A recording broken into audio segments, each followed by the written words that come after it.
Real life with the Williams. We're gonna show you how to have fun. Being married and still young. Living for Christ with the one.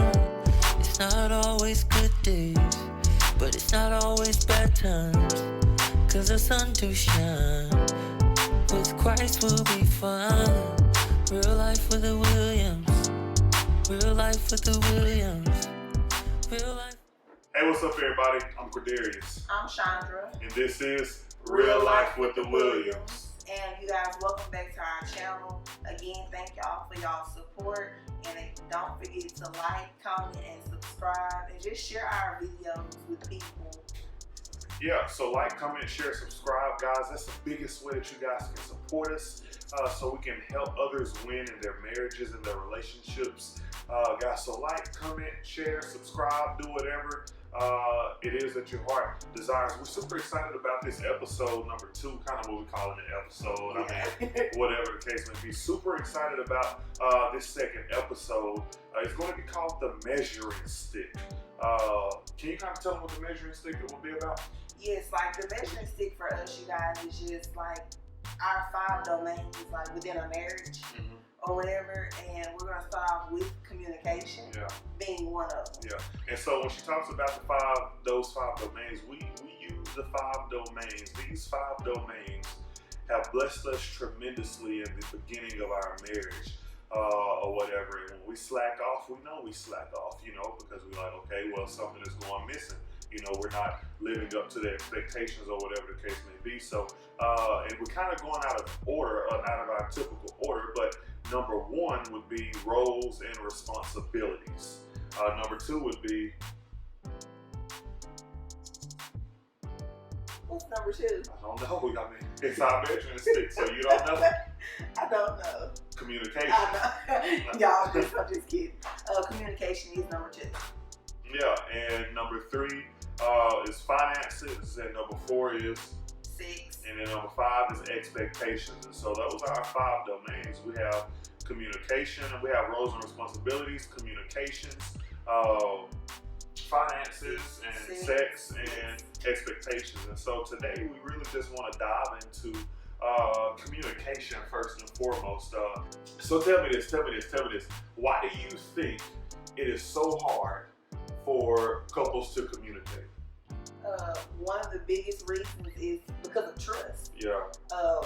They don't trust their significant other or their person enough to feel like that they can communicate whatever the problem may be. Yeah. Can you write that on the board? Can you write that word? I like that. Write that word. Where my red marker go? Dudes probably done took it and ran with it. I see it all the way across the way.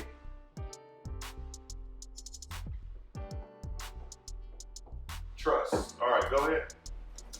Just because, some people, the way they're just, okay, let me just start over. The way some people have grown up, trust is a big thing for how someone can communicate, because we don't know how that person's going to take what I'm trying to say. Yeah. So it's like the trust factor isn't really there for them to know. I don't know if they're going to take this, how I'm meaning it, or if they're going to take it without proportion. So are you saying as far as trust and understanding? Yeah. Yeah. Okay. Yeah, understand, yes, that's exactly what I mean. Trusting that person's going to understand what you're trying to tell them. Yeah. And, and just being vulnerable enough just to trust that person with whatever it is that you're wanting to tell them. They may not feel comfortable. Yeah. And I think a lot of it too, is a trust issues is that, a lot of people trust them at the level, like for an example, I trust her at the level I trust myself. So meaning that if I'm hoeing around, then I'm gonna think she hoeing around, and now I'm about to search her phone. And so now I'm not properly communicating with her because I'm about to go through her phone because I know that I'm texting other people. You see what I'm saying? And so now it's hard for me to trust you and communicate effectively with you because I'm holding things over your head that I'm actually doing. Yeah. You feel that? Yeah, I do, because it's crazy because a lot of people feel like that. And it's like, and that's because deep down, like what's the old saying, a hit dog a holler? Yeah. It's like they know that they're doing something wrong. So it's like they try to use the, what I would say, reverse psychology on that person to try to flip it, knowing that, you know, they're the reason for what's going on. Was it a song called Trust Issues? I think so. How'd it go? I think it may just be issues. I think it's just issues. I got issues. Dog it. I thought it was like trust issues or something like that. But it still falls in the same realm. Yeah, but I was hoping to say like trust issues or something like that. But you know, trust issues. Communication is hurt because of trust issues. Yeah. No, so what's the second? So we got so things that you think communication whatever I said, why do you think communication is so hard in relationships? Number one, I really think it's because of trust. Can I share number two with them? Yeah, go ahead. Number two, I think it's because of this day and age, we text too much. We text too much. It's text messaging. The tone in text messaging can be misconstrued. And this is what she was talking about as far as understanding as well, like the tone. Like if I text Chandra, you know, I hate texting. I really do. You know, when it comes down to business and not just relationships in general, when it comes down to business, when it comes down to friendships, I hate texting. He's gonna call you in a heartbeat. I'm gonna call you, and I promise you, I'm like, Chandra, did you call him? Oh, I text him. I'm like, call him. Like, I hate texting because, especially when it's something serious, because the tone can be misconstrued. And there's been a lot of times in our relationship to where we've texted, and you know, I've texted you something and you read it wrong, or you texted me something and I'm like, what you mean? Right. You know, in the tone, the tone in the text. I definitely agree because I mean, people look at, you know, text is definitely a form of communication, but when you're trying to, you know, have a serious relationship, even if it's not with your partner or significant other, even it's like it can be with your friends, it can be like you said, business related. Text is not always the best thing to go by. Just because there's so many things that can be wrong with a text message. You could be in excitement and you decide to type in all caps. And that other person could take it as if that you're yelling at them. And so it's like, you know, a text can be misconstrued so easily. And it's just better, especially like I said, with trying to build a relationship, whether it be anything, like I said, from a business to, you know, personal. Text is not always the best. And that's absolutely right. And that's, you know, texting has been the downfall of many relationships because, you know, like you said, it's I got a million examples in my head. You know, it's like a couple that tell a girl, the dude that tell a girl that he loved her for the first time, or whatever, and then she don't text back, or you know, or whatever the case may be, or if they taking too long to text back, right? If they taking too long to text back, then they talk. Then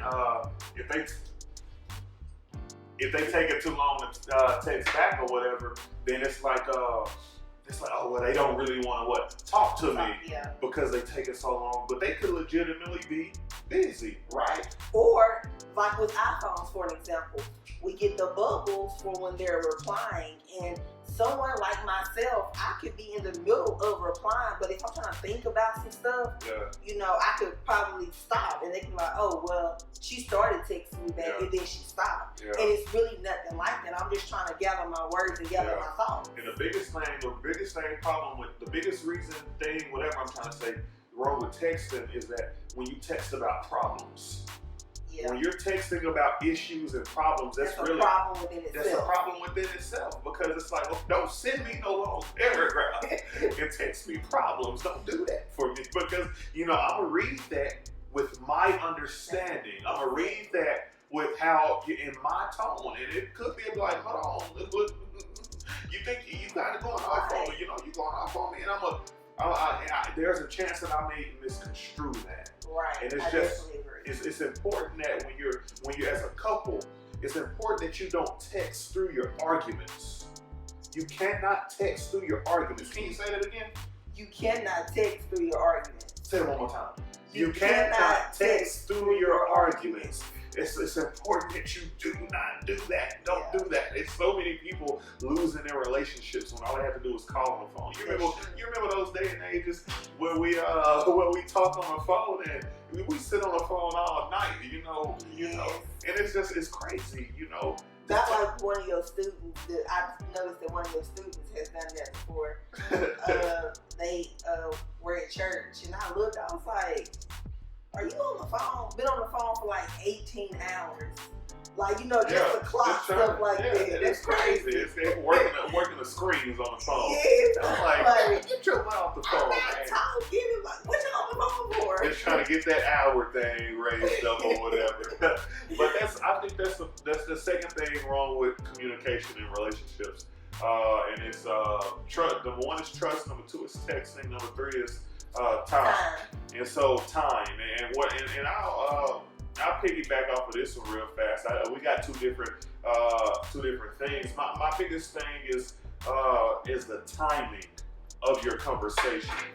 Like when you're arguing, Lord have mercy, and I'm the weakest at this. When you're arguing, it's important for you to. It's important for you to choose when you talk about that. Can I be real with them for a second, Chandra? It's important, especially for couples, and I'm gonna just shoot you straight. And it's my favorite thing to talk about. I'm married, but sex. When it comes down to the timing of a sexual conversation, those things really need to be talked about. And I don't want to dibble and dab too much into that domain because we'll get to it in a few weeks. But needless to say, especially when your partner ain't sexing you right. You know what I'm saying? When your partner ain't sexing you right, it's important for you to map out that timing.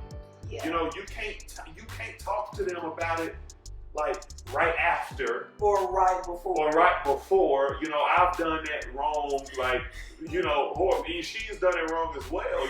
And it's real life couple stuff. Y'all may laugh or whatever, but this is real life stuff. You can't tell me that you ain't been through an argument with your significant other. And I'm talking to the married couples because if you single, you ain't supposed to be having sex outside of marriage anyway. Okay, boo boo.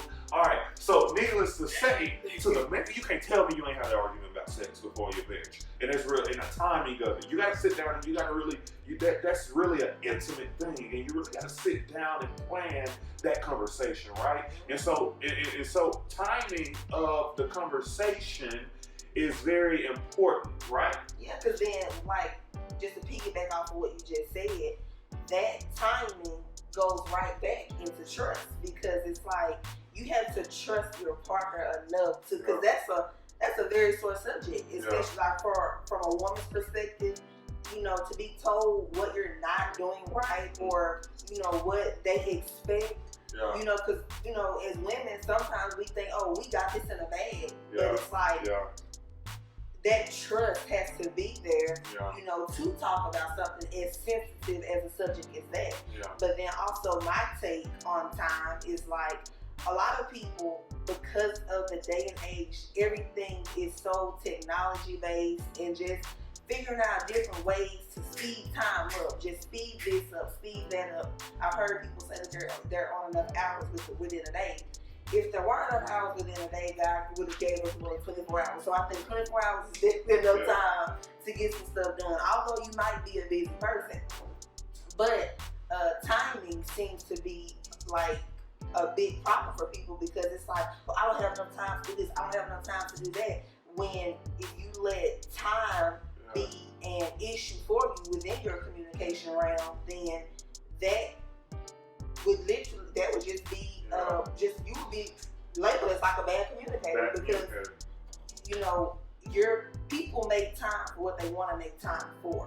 And it's like, if you start to continuously put certain things and certain people on the back burner because you don't have enough time, then that in itself is going to, it's going to unveil an entire issue. And it's important on your job, as a pastor myself, and as a husband, and as a coach, it's important for me to get responses. And for me, a bad communicator, because they say, oh, I forgot about it and I ran out of time, that's horrible communication skills. And many of our relationships fail because we are horrible communicators, because we don't know how to manage our time. And I want to say this before we move on, and I want to talk about investing.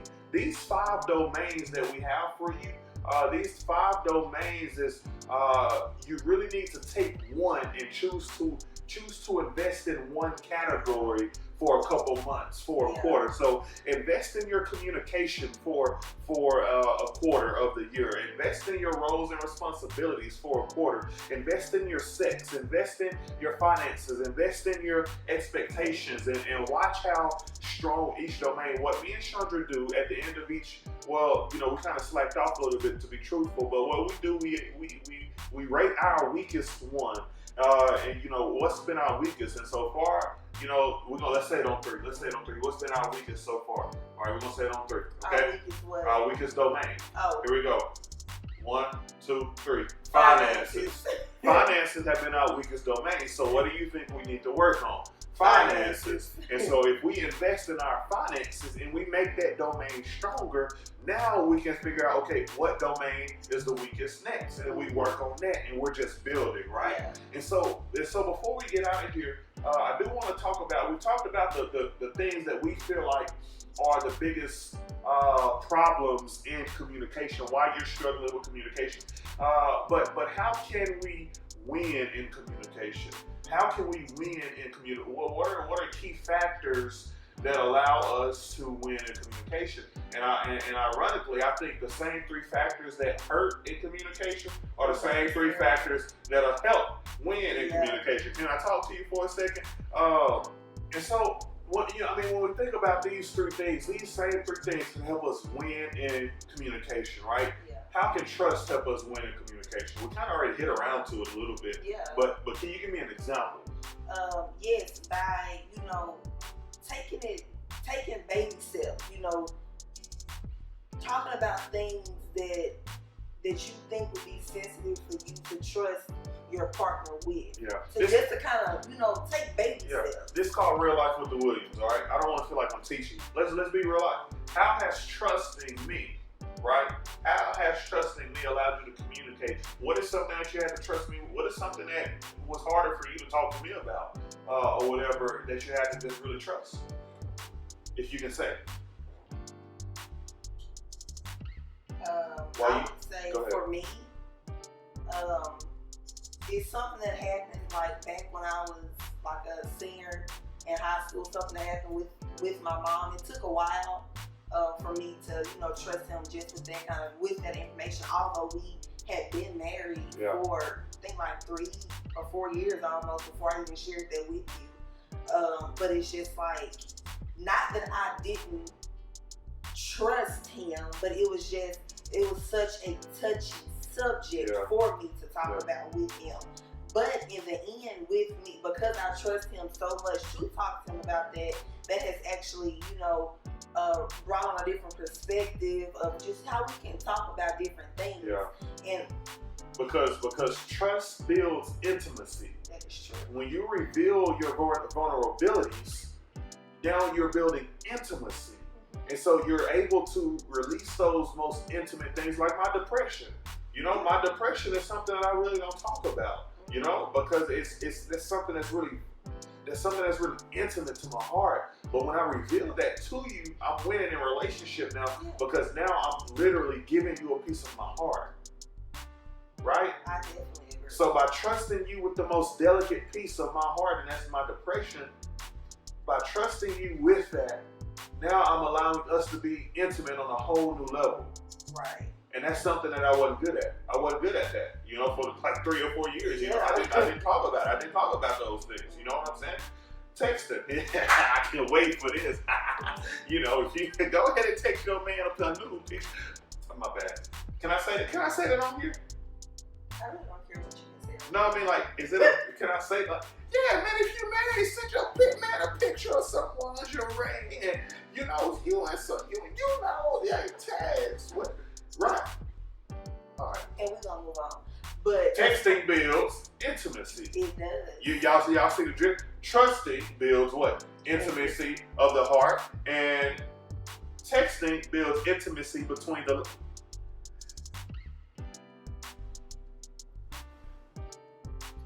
Time. Yes, we're gonna skip down to time. Time. Time definitely builds intimacy, because when you spend time with your partner. Communicating. Yes, definitely with communicating and not just, because I see this so much, you guys. We have been on dates at restaurants.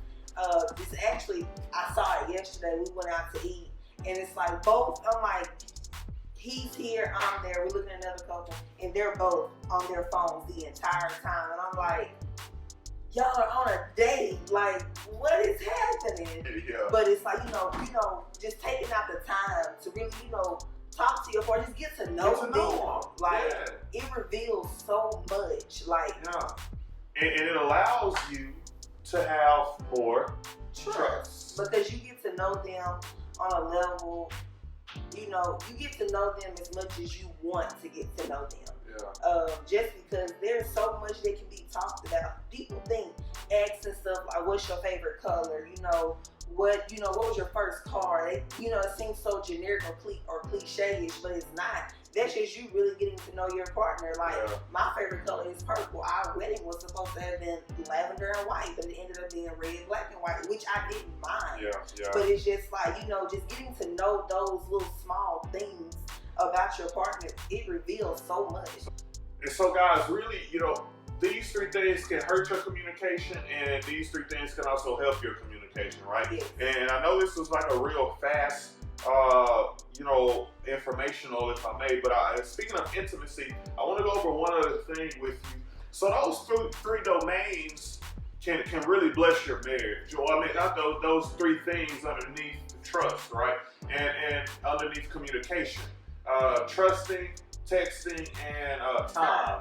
That's super important. And that's, like I said, this real life with the Williams. Drop in the comments. Ask us how we win in communication. That's something that I really pride. I'm about to tell you how we win.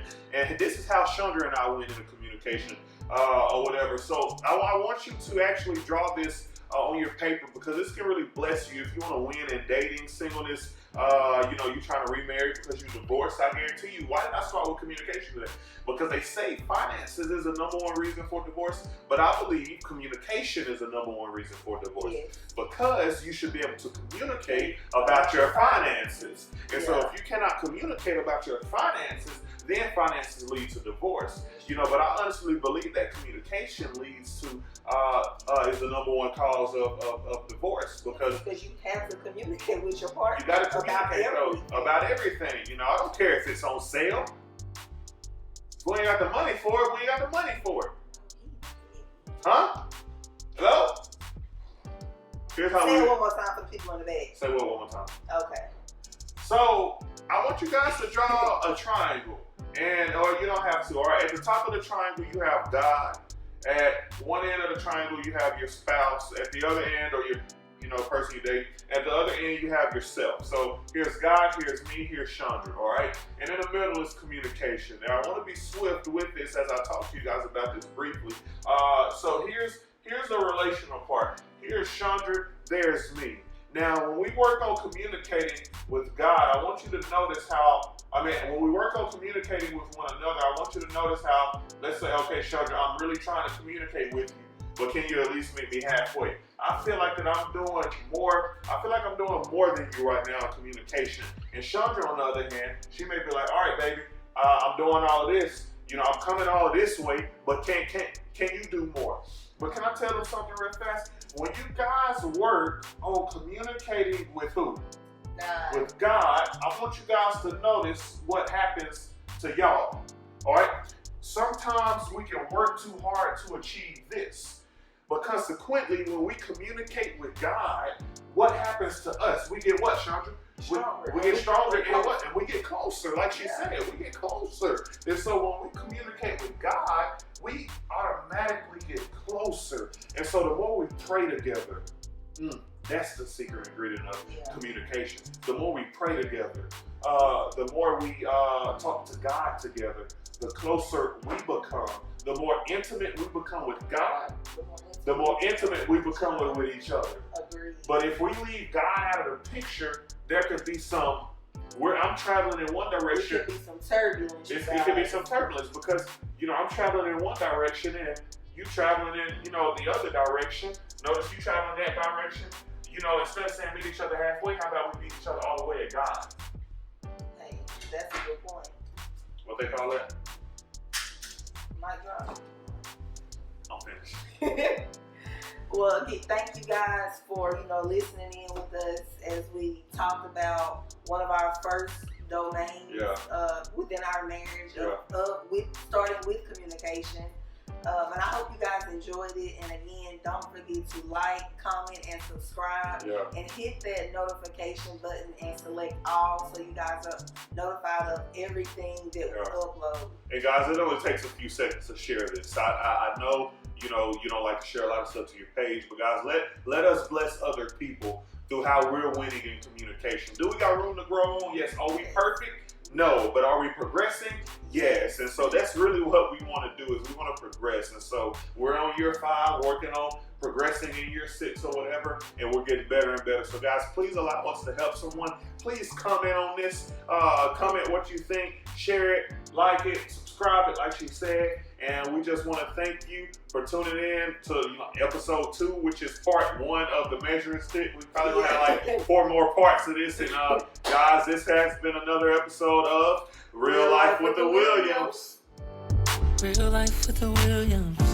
We're gonna show you how to have fun. Being married and still young. Living for Christ with the one. It's not always good days, but it's not always bad times. 'Cause the sun do shine. With Christ will be fine. Real life with the Williams. Real life with the Williams.